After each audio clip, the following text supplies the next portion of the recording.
Bonjour à toutes, bonjour à tous, bienvenue dans cette nouvelle vidéo sur ma chaîne YouTube où je suis venu chez Nadine à Avignon. Nadine, est-ce que tu peux te présenter pour les personnes qui vont regarder cette vidéo? Oui, bonjour à tous, je suis Nadine, j'ai 50 ans, je suis assistante de gestion. Ici, nous sommes dans Avignon Intramuros, j'habite à 20 minutes d'ici et j'ai choisi d'investir sur Avignon qui est une ville qui bouge beaucoup, surtout en été puisque nous accueillons le festival. C'est un très bon quartier là où tu as acheté. Oui, c'est le quartier Vernet près de Raspail, donc un des meilleurs quartiers d'Avignon et il est très calme. C'est un appart qui fait combien de mètres carrés ici? 28 mètres carrés à la base, mais comme j'ai refait des murs, donc on a grignoté un peu parce que j'ai isolé. Parce que nous sommes dans une bâtisse des années 1900. Ok, ça se voit, ça a du charme, il y a de la hauteur sur plafond, des belles pierres. Ok, et ce bien il était affiché combien quand tu l'as vu? 131 000 € en septembre 2023. Ok. Donc c'était un peu trop. Après ils ont baissé parce qu'ils voyaient que ça se vendait pas. Ça se vendait pas. Par hasard, j'ai appris qu'il était passé à 108. Ah là tu t'es dit il y a peut-être quelque chose à faire. C'est ça. Et vu l'état, j'ai quand même négocié, donc j'ai eu à 98 000. Ok, bon ben c'est parfait, on va voir, vraiment il y a du charme. Puis tu as beaucoup bossé parce que tu pars de très très loin ici. J'ai vu les photos, on les mettra à l'écran. Ici, sur ce bien, tu as voulu investir dans l'immobilier un petit peu à mi-chemin entre le patrimonial et puis le locatif. Parce que certes, tu veux louer, tu veux gagner de l'argent, et c'est aussi, comme tu disais, un bien de qualité dans un très beau quartier. C'est ça que tu as voulu faire. Oui, j'aimerais bien que ma fille en profite après. On en parlait un petit peu juste avant d'allumer la caméra. Est-ce que tu te souviens un petit peu à quel moment tu m'as connu, comment tu es rentré dans le programme Immo Academy? Alors oui, j'ai vu une présentation pour un webinaire sur Instagram, il me semble. À la base, j'avais déjà pris une formation en IMO, en investissement. Et en fait, il y avait du contenu, des cours, des vidéos. Et moi, ce qui m'a interpellée dans ta formation, c'était le coaching qui était proposé, un par mois. Alors maintenant, c'est un par semaine, alors c'est top. On est passé à un par semaine, il y a des coachs spécialisés en courte durée qui viennent. La semaine prochaine, il y a un avocat en droit de l'immobilier qui vient pendant 2 heures. La semaine d'avant, c'était mon expert comptable. On a essayé d'enrichir vraiment cette partie parce que je sais que ça plaît vraiment. C'est plus d'échanges, plus de réponses à tes questions que juste un cours et puis on te laisse se débrouiller. Et aussi être en contact avec d'autres qui font la même chose, qui sont peut-être pas très loin finalement, pouvoir se partager. Ce matin, on a tourné avec Taille qui est à l'autre bout d'Avignon, mais vous avez des investissements un peu pareils. On a mangé à midi avec d'autres personnes qui sont dans le coin. Donc il y a tout un petit groupe entre Avignon, Nîmes, Cavaillon, tout ça, c'est pas mal. C'est ça. Et puis du coup, on va s'échanger les noms des artisans, ce qui est pas mal du tout. Ouais, parce que tu as eu quelques galères avec les artisans, on en parlera. Du coup, on va commencer un petit peu le tour du propriétaire. Est-ce que tu peux nous expliquer comment était l'appartement? Donc là-bas, c'est la porte d'entrée. Oui. Et comment c'était quand tu es arrivé et qu'est-ce que tu as fait comme travaux depuis? Alors ici, il y avait une porte. Là, il y avait une cuisine des années 1950, 60. Ouais, avec les photos, j'ai vu que ça donnait pas trop envie. Voilà, avec une grosse chaudière à gaz là. Ici, c'était fermé et il y avait un carré comme ça, parce que là, il y avait la douche de l'autre côté. Donc, une douche minuscule en plus. Oui, receveur 70 par 70. Ouais, bon, moi, je pense que je passais pas tout à fait dedans. Donc en fait, là, ça faisait un recoin. Les murs étaient tous dans l'appart, ils étaient avec de la fibre de verre que j'ai arrachée. La toile de verre, là, Et en fait, dessous, tout était craqué, les enduits, voilà. Donc là, c'est toi qui as refait? Oui.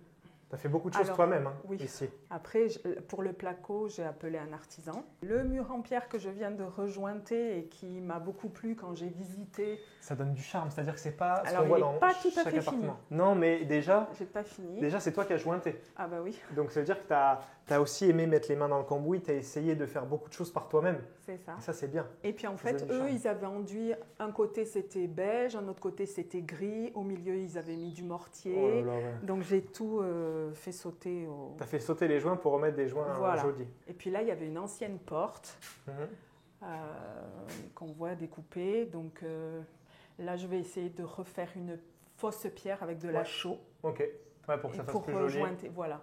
Ouais, tu as quand même une attention au détail, je l'ai vu, tu essayes de tout bien optimiser. Donc là, c'est cuisine-salon. Et donc là, on va avoir quoi? On va avoir le canapé. Et puis sur l'autre mur, là-bas, ce sera la télévision? C'est ça. Ok. Point que tu m'as dit, et c'est la même chose avec Taille qu'on est allé interviewer, c'est que quand on est dans Avignon centre, on ne peut pas mettre des blocs extérieurs de clim. C'est ça. Donc là, tu as dû mettre quelque chose qui fait tout d'un bloc à l'intérieur. C'est une clim monobloc, ça s'appelle. Donc il y a 2 carottages, 2 trous qui vont vers l'extérieur. Ouais, c'est obligatoire dans Avignon l'été, il fait chaud. 45 degrés, je sais que ça chauffe. En plus dans les murs en pierre, c'est étouffant là, entre les remparts. On en parlait, très bon quartier, on entend les petits oiseaux, il n'y a pas de bruit, tu n'es pas côté rue. Ça, c'était un point positif aussi quand tu as acheté. Ouais. Ici, donc c'est bâché, mais tout le parquet est déjà fait. Et avant, il n'y avait rien ici. Qu'est-ce que c'était le sol quand tu as acheté? Alors, le sol, c'était du vieux lino qui pouvait paraître en état assez correct. Je pense qu'ils avaient mis le prix, mais dessous, quand on marchait, ça craquait. Donc j'ai voulu l'enlever, mais il l'avait collé entièrement, c'est-à-dire pas que sur les coins, mais totalement. Parce qu'en fait, dessous, c'était de la tomate qui était beaucoup fêlée et même cassée en petits bouts.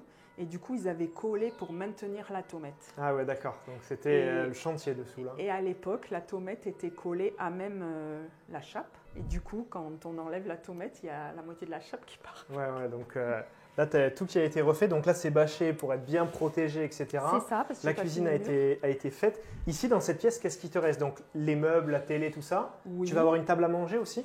Oui. Je suis en train de réfléchir, savoir comment la mettre pour pas que ça gêne la vue du canapé à la télé. Tu as de la place, tu peux mettre un petit meuble télé avec par exemple la table ici et puis le canapé avec la table basse parce que tu as quand même de la longueur entre le canapé et la télé. Il y a 3,60 m. Donc ça va. Et 3,60 m de long, on n'a pas parlé de la hauteur sous plafond aussi. Ouais. Donc vieux bâtiment, tu as combien ici? 3,05 m. Ouais, c'est sympa aussi. Voilà, ça a du cachet pour tous les voyageurs, c'est sympa. Ici, tu as mis une cuisine SoCook. C'est toi qui as tout installé ou c'est des artisans qui te l'ont fait? Alors, SoCook, tous les meubles arrivent montés déjà. D'accord. Et c'est un artisan qui me l'a installé. Ouais. Il y a des choses à reprendre. Il m'a laissé les plaintes à faire parce qu'il n'avait pas le temps. Ok. Moyen, mais bon, tu vas le faire. Voilà, il y avait une promo sur l'électroménager et notamment j'ai ajouté un petit lave-vaisselle. Alors je sais qu'en location saisonnière, certains m'ont dit il n'y a pas besoin parce qu'ils ne mangent pas, ils s'achètent à manger, ils ne vont pas faire de vaisselle. Pas tout le temps. Moi j'ai un peu d'expérience en location saisonnière, pas tout le temps. Ah ben, tant mieux. Non, parce que ça te servira. Ça aussi, tu m'as dit que tu avais fait le combo four et micro-ondes. Voilà, c'est four micro-ondes. Ils peuvent faire des gratins, ce qu'ils veulent. Et en fait, c'est parce qu'on ne sait pas de quoi l'avenir est fait. Et vu que les lois changent, ça peut changer. Donc je me garde la carte de faire de la location étudiante. Parce qu'ici, avec le Festival d'Avignon, il y a beaucoup de demandes pour juin-juillet. À la limite, si jamais... Bon là, tu peux faire que de la courte durée. Si un jour tu veux changer, tu peux faire un bail de 9 mois et tu gardes 3 mois pour faire de la location courte durée et faire beaucoup de chiffres. On l'a vu avec tous les gens qui sont ici, l'expérience, il y a beaucoup de nuits qui se coûtent très cher l'été. Donc tu vas même monter tes prix en juillet-août, tu vas aller chercher très haut. Est-ce que tu peux nous montrer donc les autres pièces et puis nous dire un petit peu où est-ce que tu en es? Alors là, je vais vous montrer la chambre, mais en fait, c'est mon atelier. Pour l'instant, c'est ton atelier. Après, ce sera la chambre.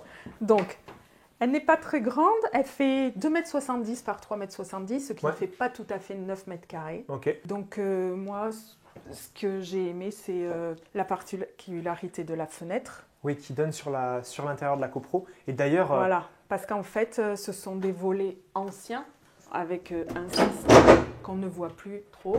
Donc, en fait, les volets sont intérieurs et ils se cliquent dans la fermeture de la fenêtre. C'est vrai que ça, c'est sympa, ça a du cachet et on ne le voit pas ailleurs. C'est très sympa. Et puis, on l'a vu, on rentre par un très beau bâtiment, une entrée qui est assez majestueuse quand même. Ça peut être bizarre d'avoir sa fenêtre sur la copro, mais ici, nous sommes au 2e étage. La seule personne qui passe, c'est le monsieur qui habite à côté. Mais bon, les fenêtres, les vitres vont être faites pour… Déjà, il y avait ça, on ne voit pas à travers, mais je vais changer aussi pour qu'on ne voie pas. Quand il y a de la bonne luminosité, le soleil rentre, ça fait de la lumière aussi, ce qui est sympa. C'est très clair. Ouais. Parce que, bon, ça c'est un peu foncé, le plafond est un peu foncé, donc ça va amener de la luminosité dans cette pièce. Mais c'est pas dit que j'éclaircisse pas. Ah, peut-être. Je n'ai pas fait la chambre. Ok. C'est ce que tu vas faire la semaine prochaine. Et aujourd'hui, c'est ton atelier, tu as tes outils, tu as le parquet, etc. Et tu as fait beaucoup de choses toi-même ici. Donc tu as fait venir des artisans pour… Les artisans, j'ai eu l'électricien, le plombier et le plaquiste qui m'a aussi posé la cuisine. Et c'est tout. Et le reste, c'est toi qui as fait… Le reste, c'est moi qui ai démoli. Et est-ce que tu avais de l'expérience dans les travaux avant de faire tout ça? Non, mais beaucoup d'heures tuto YouTube. Mais en fait, ce que j'aime bien, c'est que peu importe à quel point on s'investit dans son projet, il faut à un moment donné mettre les mains dans le cambouis, il faut à un moment donné être prêt à travailler et à s'investir. Dire si on pense que la bonne affaire, on la trouve comme ça, les travaux, ça se fait comme ça. Non, à un moment donné, il faut travailler et la preuve, c'est ce que tu fais aujourd'hui et tu vas avoir les résultats parce que tu as un bien qui, progressivement, s'améliore et au bout du bout, tu vas avoir un bien de super qualité dans un super quartier. Donc franchement, très très bien. Donc ici, il y aura quoi? Il y aura un lit double? Oui, un lit en 160. Ici? Oui. Ok. Alors je suis en train de le chercher pour que... En fait, il y a beaucoup des lits avec des empattements, de gros empattements, avec des grosses têtes de lit. Et moi, je cherche vraiment un 160, mais donc qui ne serait pas plus que 170. Et voilà, et aussi pas très long pour qu'il y ait la place, parce que je vais mettre une armoire, une penderie. Voilà. Mais ça, c'est très bien. Hein. Chambre à part, belle qualité, très bien. Ensuite, on va aller visiter donc, la salle de bain. Porte d'entrée ici et salle de bain ici. Donc, quelles cloisons il y avait ici et quelles cloisons tu as rajoutées? Alors, ça y était, parce qu'il y a une porte coulissante qui est très très lourde, qui fait 2,45 m de haut et qui est très lourde. Et je suis en train de chercher pour la changer. Et après, il y avait un grand dressing qui arrivait jusqu'à là. Tout ça, c'était un dressing. C'était son dressing parce qu'il n'y avait rien d'autre. Et puisque la chambre était habitée par son enfant, du coup, pour lui qui dormait dans le salon, il y avait un grand dressing. Et ici, il y avait la douche 70 par 70. Qui arrivait jusque de l'autre côté. Ces cloisons-là, celle-là, tout est neuf là. Voilà. Ok. Et donc là, ça va être ton coin machine à laver. La douche, elle a été refaite. Avec le carrelage. Pareil ici avec le petit coin meuble vasque. Tout ça, c'est du refait. Il y a le coin WC également. Et on voit aussi bien la hauteur de sous plafond. Donc toi, tu veux coffrer le chauffe-eau, oui, je vais essayer, oui. Mais du coup, c'est un bien que tu continues à rénover. Là, tu vas être prête pour l'été. Oui. C'est ça. Donc là, on est en mars 2025. Tu vas être prête dans 2 mois à peu près? Oui. J'aimerais bien avant, mais... il y a du boulot, mais en vrai, ça a déjà bien avancé. Moi, je l'imagine fini. Je sais que si un jour j'ai envie de visiter Avignon, c'est vers ce type de bien que j'aimerais me tourner. Tu vois, il a du cachet, il est très bien placé. Au niveau des chiffres, tu as acheté ce bien 98 000 €, tu m'as dit. Combien tu as d'enveloppe travaux en plus? 22 000. 22 000. Et avec le notaire, tu montes à combien d'emprunts? 131 840, exactement. Tu as bien retenu pile poil le chiffre. Je sais, oui. Ce montant, tu l'as emprunté. Est-ce que tu as dû mettre de l'apport en plus de ça ou pas du tout? J'ai mis 0 apport. C'est un crédit sur 25 ans. Donc locatif 25 ans, 0 apport. Voilà. Et la première banque que j'ai faite, par contre, j'avais un dossier béton où j'avais une feuille synthèse avec toutes mes charges, tous mes revenus. J'avais tout bien listé, j'avais tous les documents. Dès qu'elle me demandait un truc, même d'il y a 2 ans, je l'avais. Il y a trop de gens qui sous-estiment ça. Oui. Ça a fait la diff. Oui, parce que là, du coup, comme elle avait tous les documents, parce qu'elle était en train de me dire il faudra revenir avec ça. Et je lui ai dit mais j'ai. Et du coup, elle a dit bon, je vais voir la directrice. Et du coup, tu as eu aussi des déboires avec les banques? Il y en a eu avec qui ça s'est bien passé, d'autres pas bien? Alors, j'ai eu la chance d'aller au Crédit Agricole et elle m'a proposé tout ce que je voulais. Le différé, j'aurais aimé 24 mois. Et puis, vu le temps que je mets pour les travaux. Beaucoup de travaux. Tu as eu combien de temps? Tu as eu 1 an? J'ai eu 18 mois. 18 mois, ok. Et donc, 18 mois de différé, 25 ans, sans apport. À 49 ans. Ça, c'est très, très, très bien. Franchement, très bon crédit. Après, je suis allée à ma banque, le Crédit Lyonnais. Elle n'était pas prête à me suivre. Alors que c'est ta banque de base. Oui, depuis 30 ans. Ça, c'est fou. C'est-à-dire qu'ils étaient très rigides, pas possible de négocier les IRA. Elle ne voulait pas me mettre le prêt travaux dans mon achat immobilier. Elle voulait absolument que je fasse un prêt travaux. Avec plus de frais, j'imagine. Oui, et puis sur 7 ans, les prêts travaux. Non, mais je ne sais pas, des fois, les banquiers, je ne comprends pas trop parce que tu as un bon profil. Tu es venu avec un dossier bien monté, un appart qui va être rentable, et ta banque, chez qui tu y es depuis des années, ils n'ont pas fait d'effort. Donc Crédit Agricole, et là ça s'est bien passé. Tout à fait. Ça fait combien de mensualités? Ça fait un peu plus de 800 €. Un peu plus de 800 € de mensualité, et ce bien avec les charges de copro, donc syndic bénévole. C'est moi, oui. Ouais, c'est ça, c'est toi. Pas beaucoup de charges de copro, pas beaucoup de taxes foncières aussi. Moi, je serais à peu près à 400 € par an. Ouais, ça va, ça pourrait, c'est pas une taxe foncière énorme. Et par contre, en charge, du coup, je suis à 63 € par mois, parce que je suis au copro. second, mais il n'y a pas d'ascenseur. Et en fait, nous n'aurons qu'une femme de ménage pour les parties communes, puisque nous avons un très large escalier en marbre. Ouais, très très très beau, j'avoue. Et sinon, il n'y aura rien d'autre, quoi. Il n'y a pas d'autre poste.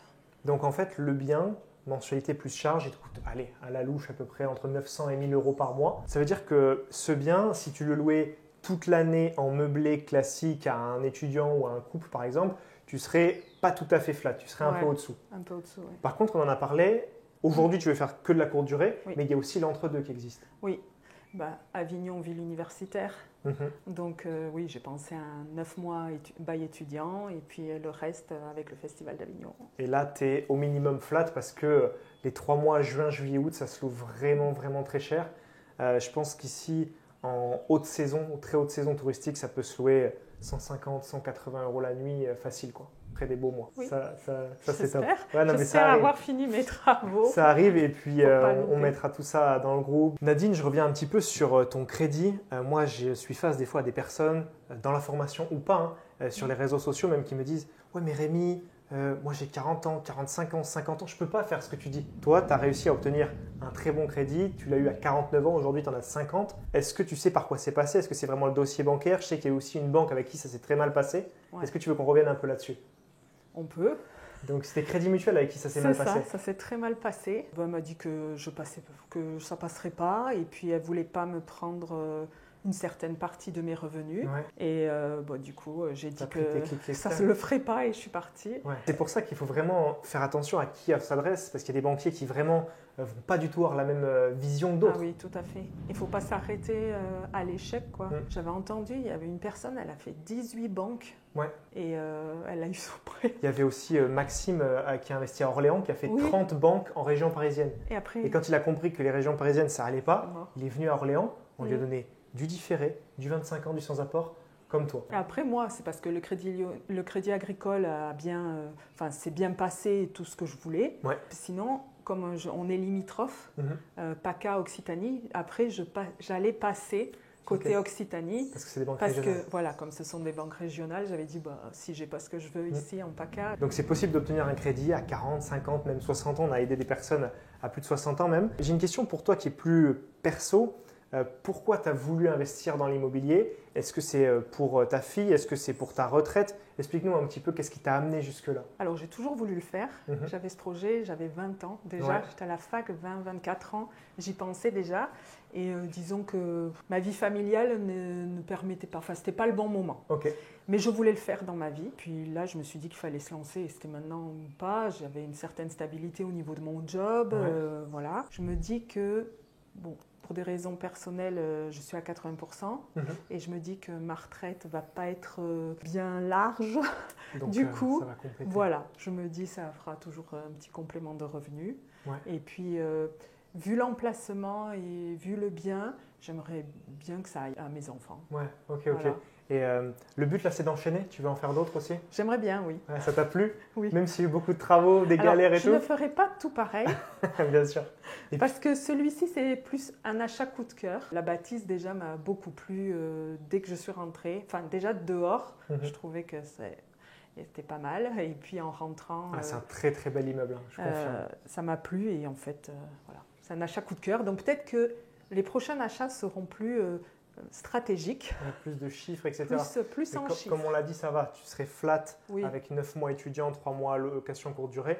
Puis là, si tu fais tout en courte durée et qu'en plus tu veux le gérer au départ toi-même, ça va faire quand même des gros revenus. Tu m'as dit que tu m'avais rencontré avec une conférence en ligne, ensuite tu as rejoint le programme.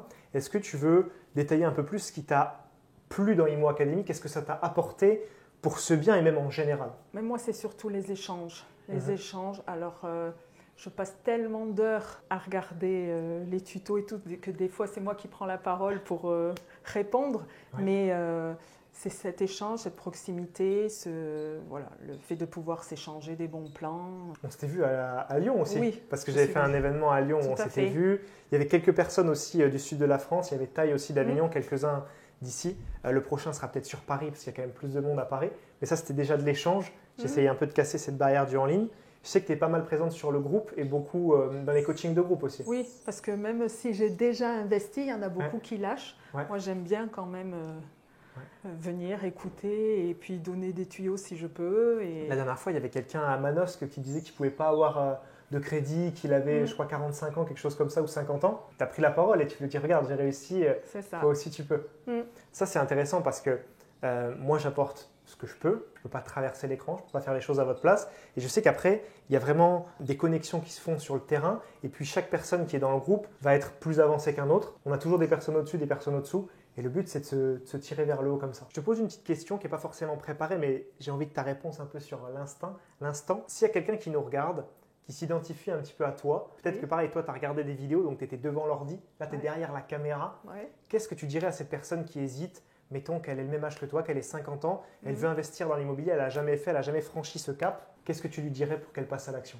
Je lui dirais que le premier pas est le plus difficile et qu'après, il ne faut pas s'arrêter forcément aux remarques des gens et encore plus à celles de sa famille, de son entourage propre, parce que ce n'est pas les meilleurs, les mieux placés. En fait, ils ont peur pour nous. Voilà, ils ont tellement peur que ils nous freinent. Ouais. Mais ils nous freinent sans savoir. Voilà, c'est pas par mauvaise intention, mais ils freinent.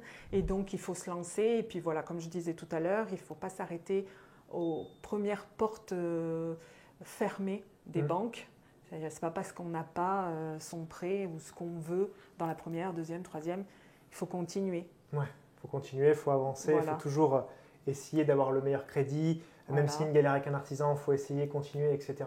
Et puis en continuant, on peut entendre, si on s'arrête, on ne sait plus rien de ce qui se passe, qu'en continuant, on peut entendre parler d'affaires, d'un artisan qui bosse bien et qui fait l'ensemble des travaux, ce qui est mieux, parce que toujours quand on prend chaque artisan, la facture est plus élevée que des fois, il y en a si qui ne veulent pas travailler après certains artisans. Voilà. Ouais. Donc se former et ensuite, une fois qu'on est formé, passer à l'action, pas trop écouter son entourage. Voilà. Bon, Nadine, merci beaucoup de nous avoir accueillis dans ton toi. appartement. Je suis content d'être venu à Avignon, donc on a fait un bon repas avec tous les membres qui sont là. Oui. On a vu Taille, on t'a vu toi.